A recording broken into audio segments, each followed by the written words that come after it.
Hello and welcome to yet another interesting English language class. My name is Precious Balogun.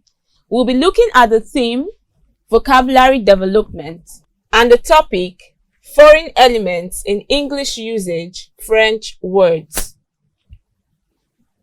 By the end of the lesson, you should be able to identify French words used in English language. Also, explain the meaning of such words. Next, use the words correctly in sentences. And finally, find the meanings of such words in the dictionary. Anyone or everything has an origin. I come from a village. You also come from a village. The same with English language. English language has its origin. English language came into Britain from the mid-5th to 7th century. English language is a Germanic language because of its origin. Now, English language is a blend of Celtic, Old Norse, French, Latin, Greek, and many other languages. For example, we have the French word chic, which means elegant, classy, someone with style. And also we have the word status quo, originated from Latin, which means the existing condition. Now this brings us to the topic of today. Let's see how French words got into English language. Note that a percentage of English language originated from French language. Now, how did French language get into English language? The Norman Conquest indirectly brought about the speaking of French by the British people. Now let's listen to this story. The Norman Conquest of England in the year 1066 indirectly led to the influence of the French language on English language. The Norman Conquest was led by William the Conqueror. It was a famous historical event that changed the path of the English language. William killed the Norwegian and Danish invaders in the north. He seized the lands of the English elites and built castles that would serve as military forts. After the Norman Conquest, English language was replaced for a time by the French language, which was the language of the Normans. The French language became the language of the court, the government, and the elites at that time. The Norman dynasty ruled in England until the year 1154, and since then, English language has been influenced by the French language. Aside the Norman Conquest, the French language was spoken by the English people due to the impressive advancement of the French people. I'm sure you enjoyed that story. Now let's take a look at some English words gotten from the French origin. We have the French word apéritif, which means an alcoholic drink taken before a meal to arouse craving for food. We also have the word cul-de-sac, meaning bottom of the bag or sack. And lastly, we have the word débris, meaning broken or crumbled. Now let's take a look at French words in English usage and their meanings. First, we have the word répondez s'il vous plaît, also known as RSVP. It is a term used at the end of a written invitation to mean you should reply whether or not you'll be in attendance. So this is what we see in a typical invitation card. Next, we have déjà vu, which we call déjà vu in English language. It is a feeling of having already experienced something. Next, we have the word crème de la crème, which we call crème de la crème. The best of the best, sophisticated and classy.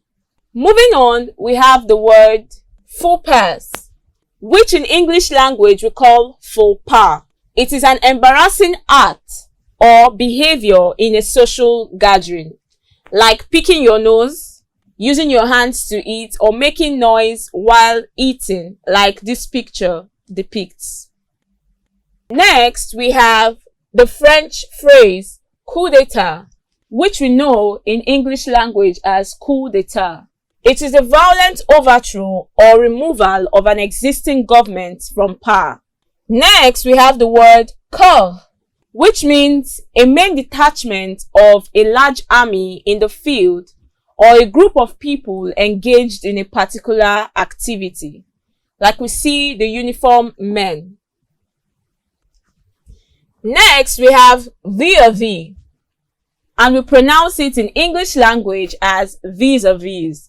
It means a face-to-face meeting or with regard to, towards, concerning, or in relation to. Next, we have for, which means artificial or false. Moving on, we have gazette, which means to announce or publish, or a public journal or newspaper of record. Moving on, we have the word avant-garde, which is pronounced in English as avant-garde. It is known as new and unusual ideas and methods in arts, music, or literature. Next, we have the French word finesse, which means a degree of excellence, fineness, impressive delicacy, or skill. Next, we have the French word par excellence, which we know in English language as par excellence. It means the ultimate or best of a kind. Also, we have the French word petit, which means small, little, or insignificant. Also, we have the French word genre. In English language, it is pronounced as genre. It is a kind of literary work or artistic work. It is also a style of expressing yourself in writing or music.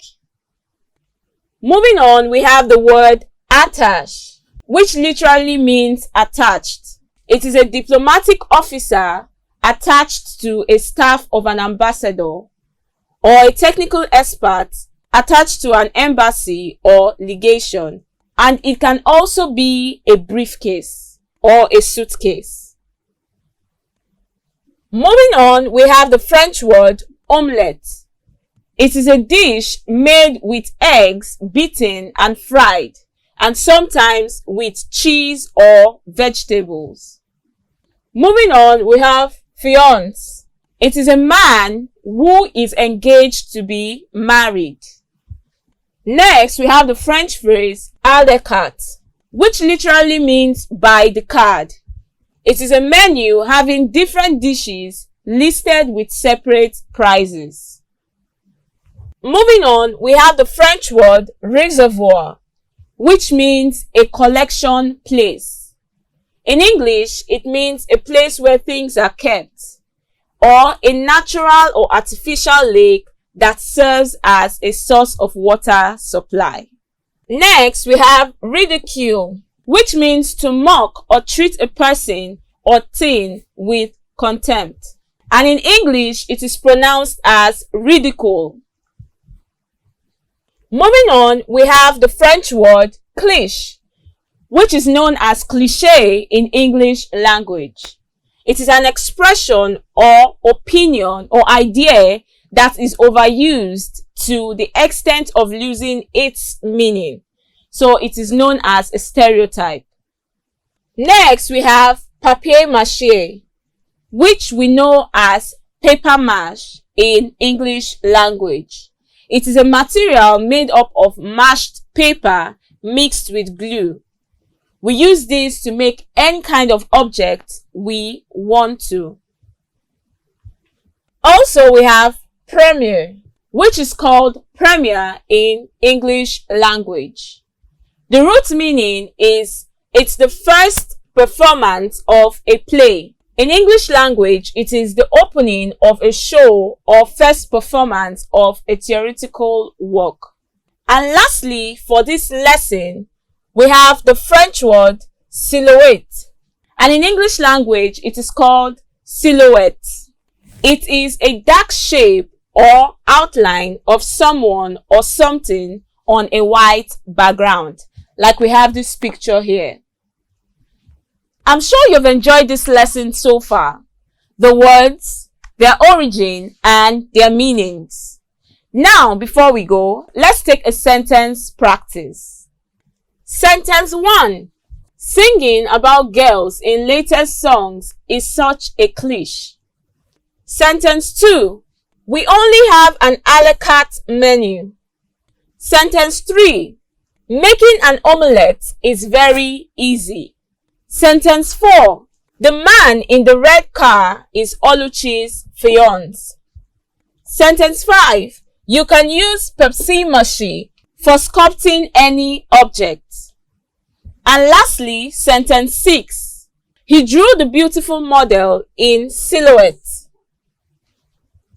Having read these sentences, let's go on to take a quick summary of all we've learnt so far.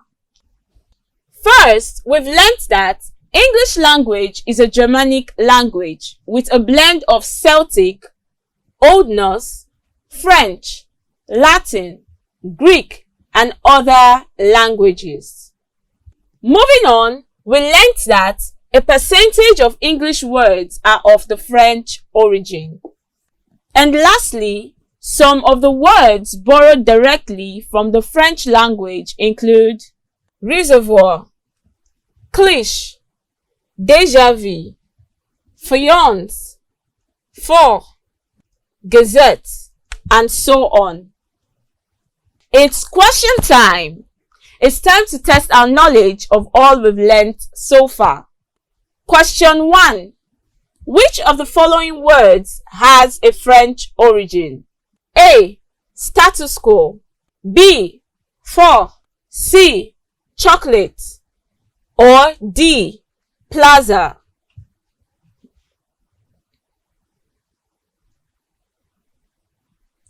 The correct answer is B. For, which means false or fake. Question 2. Which of the following words mean sophisticated and classy? A. Par excellence. B. Avant-garde. C. Faux pas. Or D. Crème de la crème.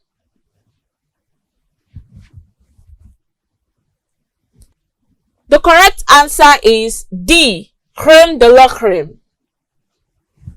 I'm sure you enjoyed the class so far. This is where we draw the curtain for today's class. Until we meet again in our next class, see you and bye.